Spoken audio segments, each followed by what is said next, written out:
Hey guys, it's Elena and I've got a new demo for you today in Procreate using my digital alcohol ink brushes, which are linked to down below as always. And the effect I'm doing here is an ink fade look, and I've made this effect on a canvas of 16 by 20 inches.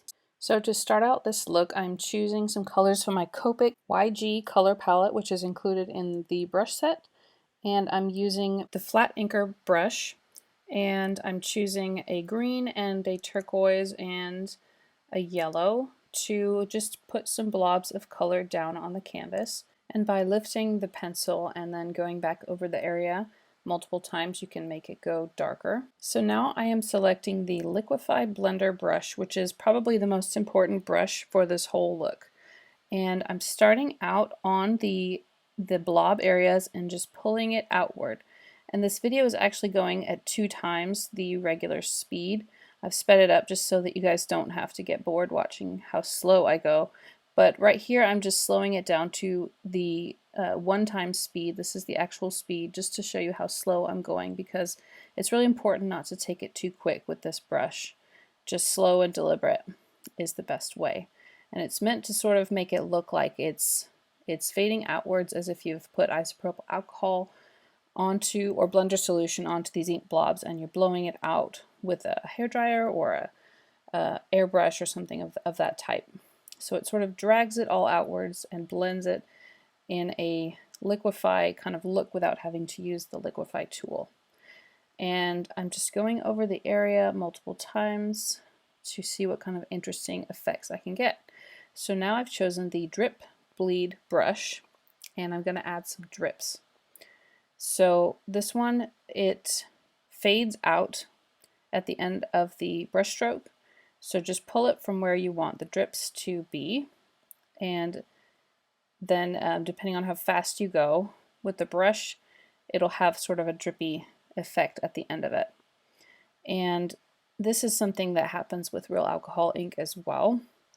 When you're blowing it, it will sometimes go out into this fading look like the Liquify blender has done, but you will still get these little dribbles that sort of go off to the side in their own, they have sort of a mind of their own, so that's what this is meant to look like.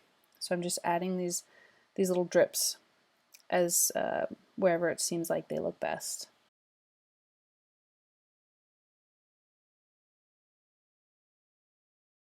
I'm changing up the size of the brush a little bit too, so that there's some small drips and some bigger ones. So now I'm using the Ink Pool Edger brush, and I'm going along the edges of some of these fades so that they have a bit more of a darkened edge. And I'm just sort of tracing along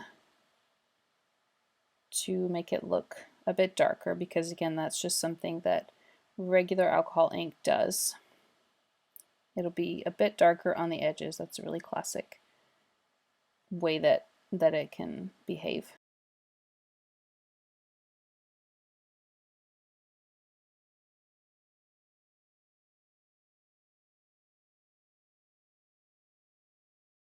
And I forgot to mention, this is actually the Color Clone Ink Pool Edger, not the regular Ink Pool Edger. And the difference is that this one picks up color from where you start using the brush and then drags that same color outwards, so you don't have to keep changing the color of the brush.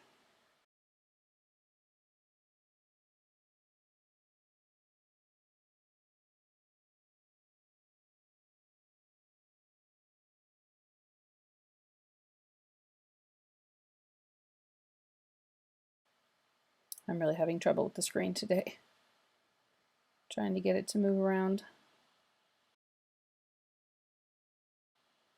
Okay, so I've got my hairdryer brush, and I'm just going to add a little bit of texture to a few of these strokes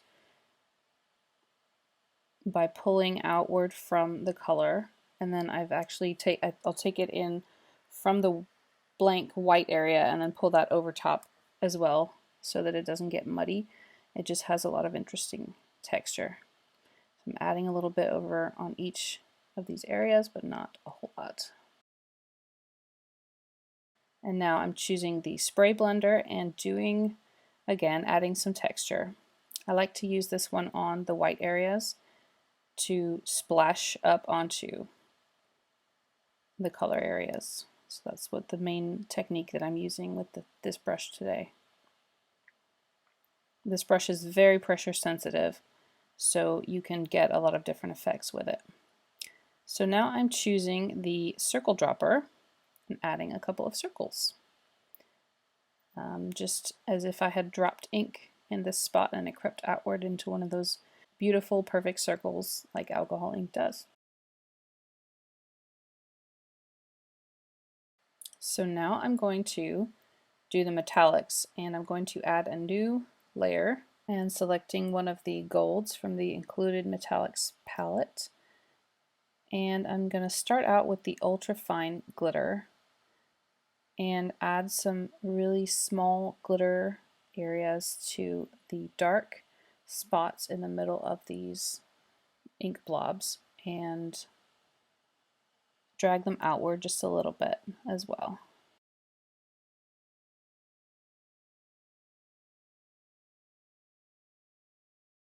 And now I'm choosing the metallic ink liner and adding more bigger flakes on top of that small fine glitter. And I'm tracing along some of these lines where I have done the ink pool edger or the drip bleed, and also on some of these little circles that I made, but just a little bit, not a whole lot. I guess that's relative. Some people might think this is a whole lot, but you know, I love metallics, so just adding flakes here and there as it looks good to me.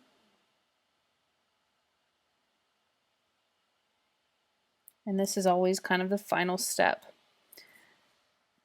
So it's like adding the crown on top of your painting, if you will, and it's just a really fun ritual, very meditative.